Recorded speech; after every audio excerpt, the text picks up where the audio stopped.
pessoal, estou aqui com o Cleito. Hoje a gente vai falar sobre o que é ser judaizante, né? Ele vai conseguir estar explicando para nós um pouco melhor sobre isso. Cleito, o que é ser judaizante? Bom, antes de eu começar a explicar o que é ser judaizante, eu tenho que dizer que é um tema polêmico. Né? É até engraçado, né? Mas vamos lá.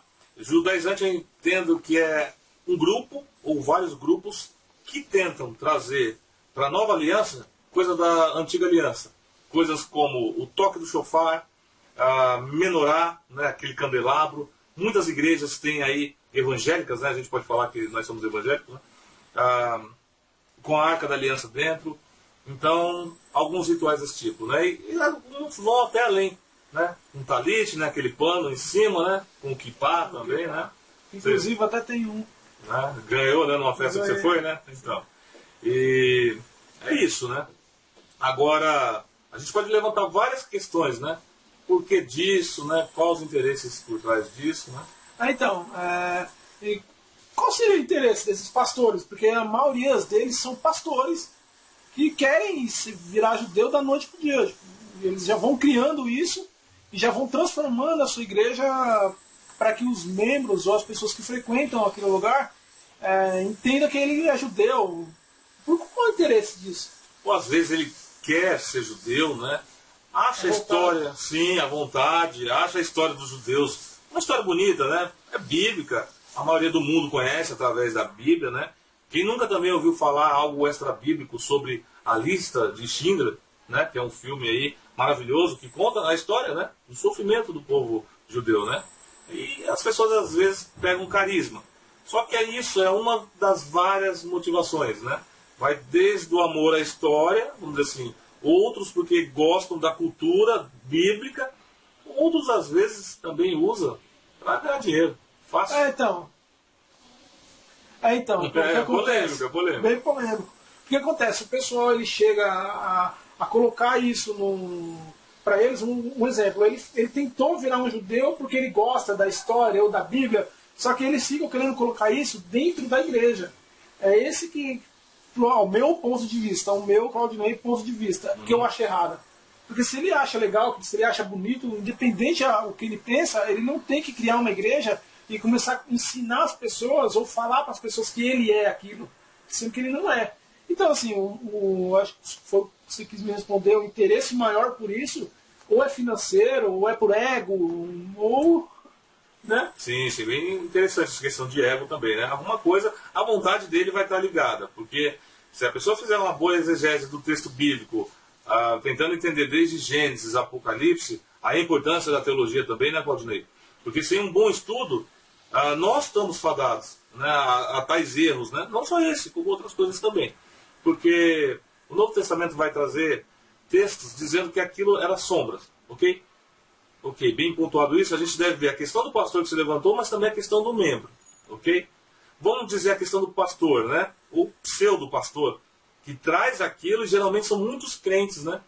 Católico, a grande maioria, né? A grande maioria. Católico, eu não vi nenhum ainda, um católico dizer, olha, eu sou judeu messiânico, né? Do nada eles aparecem com isso, né? Geralmente Normalmente é evangélicos. Sim. O que eu entendo, às vezes eles não pecam por pouco, pecam pelo muito. O que seria isso? Eu conheço demais a Bíblia, eu vou guardar o sábado, né? Eu vou usar o talite, eu vou usar o kippá, eu vou colocar a menorá lá dentro da igreja, vou colocar a arca, vou tocar chofar, eu vou ser mais santo dessa maneira. Muitos até pensam assim, né? Sem visar o dinheiro. Outros visam dinheiro mesmo, que eu sei. Sim. Agora, e é uma coisa tão simples, porque se a pessoa abraçar tudo isso, tem que abraçar também levar animais para sacrificar dentro da igreja, como era antigamente. Exatamente. Né? Então, só que assim, aí é que tá, só que eles colocam mais coisas do interesse deles. Sim. Ele não vai querer catar um animal e sacrificar lá dentro da igreja. Por quê? Porque para isso vai dar trabalho para ele, mas não, ele quer só estar ali só para aparecer, a grande maioria. Sim. A grande maioria, então, eu acho que é justo fazer a separação. Aquele que sabe que não faz isso, né, vamos dizer assim, porque sabe que vai dar trabalho e porque sabe que não convém para ele, né, por causa do dinheiro, e aquele também, infelizmente, ele não sabe, porque tem os leigos dessa maneira, né? E nesses leigos vão criando mais leigos, né? E isso vai querendo não vai crescendo, porque de um leigo cria outro, daquele ele já vai criar um outro, e nisso, daqui a pouco você vai ver, já tá o mundo já está entrando nisso, e tudo, a grande maioria é leigo. Grande maioria é leigo. Mas só que por trás desse leigo sempre existiu ali um espertão que tentou tirar proveito e criou um leigo, e o leigo foi criando os outros, entendeu? Agora sim, uma outra pergunta que eu queria fazer para você. O que a Bíblia fala acerca dessas atitudes dessas pessoas? Sim, eu já vou trazer alguns versículos, Claudinei. Mas eu gostaria de fazer uma pergunta, apesar que eu sou entrevistado aqui, né? Mas se você me der a licença. Você já viu a Arca da Aliança como ofertório, como gasofilácio? Já.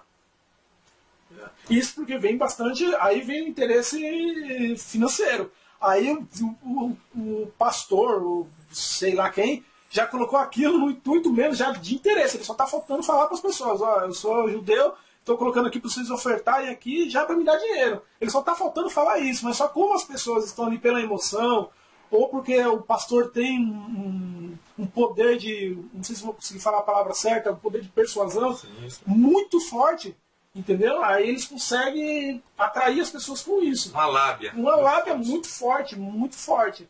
Você tá entendendo? Sim. Agora da pergunta. Vai responder agora ou tem mais alguma pergunta? Não, é isso, né? Que o pessoal ficou a pensar. Bom, eu vou abrir aqui no celular. Tem 2 versículos muito interessantes. Olha só. Na carta de Tito, capítulo 1, versículo 14, está escrito assim: não dando ouvidos às fábulas judaicas, nem aos mandamentos de homens que se desviam da verdade. Olha só que interessante. Eu já li muita coisa, Claudinei, e gosto até de ler sobre a cultura judaica. Mas eles, quando vão escrever uma história, eles colocam com E.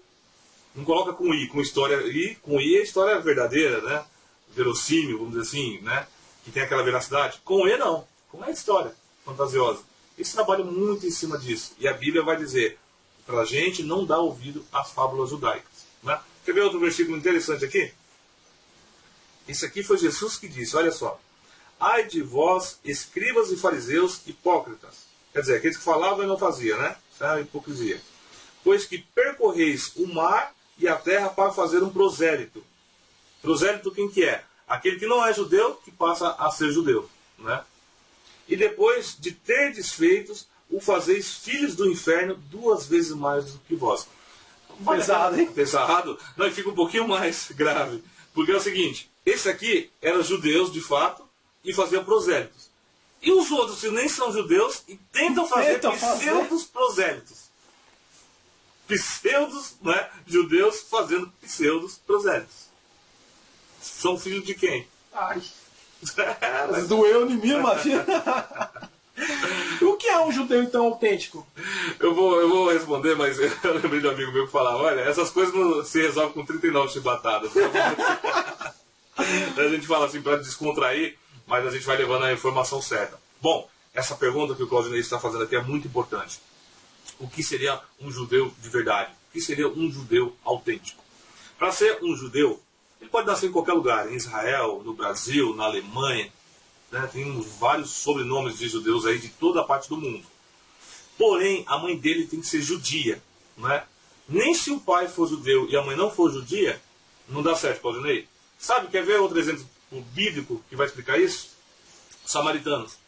Samaritanos tinha como pai os judeus, né? Mas a mãe era uma de Moab, outra de outro lugar, entendeu? E deu essa separação. Então que deu uma briga tremenda, né? Entre os samaritanos e os judeus de verdade. Qual era a briga principal deles? Os judeus falavam, vocês não são judeus de verdade, porque a mãe de vocês não é judia, entendeu? E eu conheci essa história até por uma história um pouco triste. Conheci um judeu na loja dele, e eu conversando com ele ali, e ele me explicou essa questão. Ele falou, olha, Cleiton, a minha mãe, ela sofreu abuso sexual, né? Eu não conheço meu pai, ele falando isso pra mim, né? Então ele nasceu de um estupro, né? Ele falou com todas as letras isso. E ele falou, olha, então eu sou considerado judeu por parte da minha mãe. Se fosse ao contrário, não seria. Né? E já ouvi também de outros judeus falarem, olha, tem que ser a mãe judia para ser judeu. Aquela história, Claudinei, mas minha avó nasceu lá em 1700, veio vendo tataravó, sabe? Esquece. Não é judeu. Não, é uma triste notícia. Não, você não é judeu. Vou fazer DNA. Amigo, pode fazer, minha amiga. Se a sua mãe não for judia, infelizmente, esquece. Não é judeu. Né? A gente sabe que é um povo escolhido, né? E interessante, Deus na história ele só teve um povo escolhido, né? Na antiga aliança eram os judeus. Na nova aliança quem é? a igreja, aquele que aceita Jesus, né? Aquela que aceita Jesus faz parte da igreja, que é a noiva de Cristo. Olha a importância, né? A noiva de Cristo. Então, na nova aliança é dessa maneira. Deus sempre teve um povo só. Deus não muda, né, Claudinho? Então, não é porque ele tinha um povo antes, ele vai ter 2 agora, vai ter 3 depois. Não. Então, é dessa maneira. Para ser judeu, né, tem que ser filho de mãe judia, e Deus vai salvar no final muitos, né? Mas não todos, como a gente bem sabe. E assim também como nem todos cristãos. Né? Deu para entender, né? Que legal que o Cleiton participou novamente aqui no canal com a gente, ensinando mais um pouco, né? Então vocês ficam com essa palavra, com esse ensinamento. E muito obrigado por ter participado. Não esqueça, curte, compartilha, se inscreva no nosso canal. E não poderia deixar, né? Obrigado, Cleiton. Nada.